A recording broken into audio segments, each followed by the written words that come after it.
It was a beautiful morning in Destopolis. The lamp had just switched on, and the office supplies were waking up. "Bye, Mom. Bye, Dad," Sebastian Stapleton called out as he left his house to run his errands. "Off to mend the torn and unwanted on the messy side," his father muttered. "I don't understand what he sees in that desktop dump ground." "Sebastian's a sensitive stapler," his mother replied.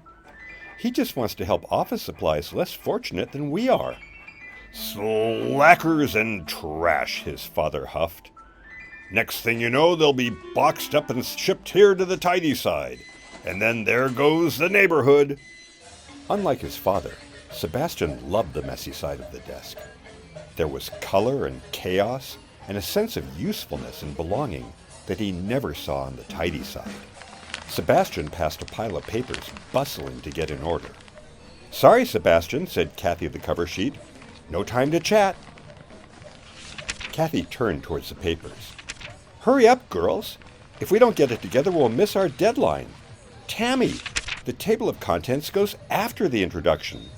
Nancy, you're a 6, not a 9. Flip vertical." A nearby fan accidentally sneezed.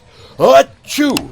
flipping his switch to high, scattering the papers. Sebastian sprang into action. Check, ka-check, ka-check. Good as new. A staple remover named Penelope Pullapart watched Sebastian from the door of her rickety yard sale box. She hated staplers. "Go back to the tidy side, tourist," she snapped.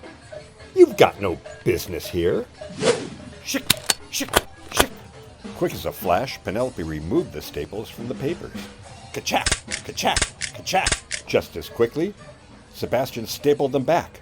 A crowd began to gather. "That staple remover don't stop," muttered a crusty old eraser who'd seen better days. "Yeah, but the stapler's in it to win it," replied a dried-out inkwell in a raspy voice. An old-style adding machine ran some numbers, spinning his paper roll. "According to my calculations, based on his finite supply of staples, I put Sebastian's chances at..." "I'm out of staples," Sebastian cried. "0. Penelope turned and left in a huff. "What a jerk." "I think I'm in love." The next day, Sebastian came back to Penelope's house with a bunch of flowers. "What am I supposed to do with those?" Penelope asked. "I'm a staple remover, not a pair of garden shears." Sebastian came back again with some candy hearts. "You don't listen very well, do you?" Penelope chuckled. "I'm a staple remover, not a candy dish." Sebastian asked his friend Kathy the cover sheet for advice. "Penelope's right, Sebastian. You don't listen very well. What would you want to do if you were a staple remover?" Remove staples?" Sebastian asked. "Exactly," Kathy laughed. "So here's what we're gonna do." Sebastian went back to Penelope. "I have something I think you'll like," he said. Penelope gasped when she saw Kathy, covered with 1,000 staples shaped like a heart. "Oh, I love this," Penelope squealed. "You get me." "You better love it," Kathy muttered. "This hurt more than when I got my septum piercing." Penelope started removing the staples from Kathy. "Thank you, Sebastian," she said with her mouth full of metal. Sebastian and Penelope began spending time together, enjoying all the wonders Destopolis had to offer. Woohoo! Yeah! And eventually, they fell in love. Sebastian took Penelope to the tidy side to meet his parents. "They're gonna love you." "Mom, Dad, I want you to meet my girlfriend." "I hate her."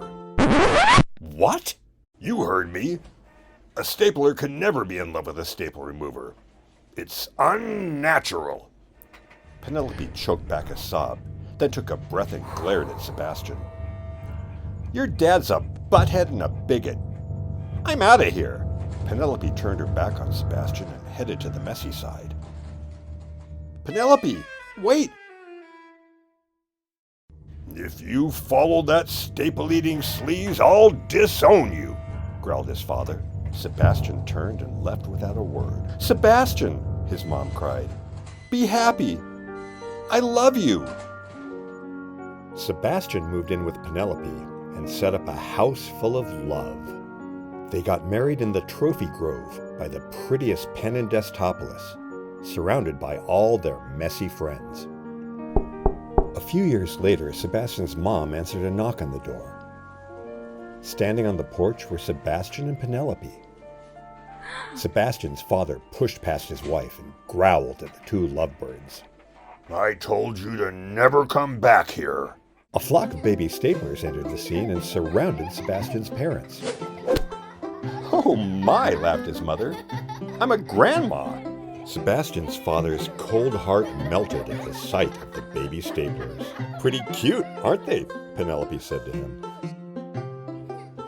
They take after their grandpa, Sebastian's dad chuckled.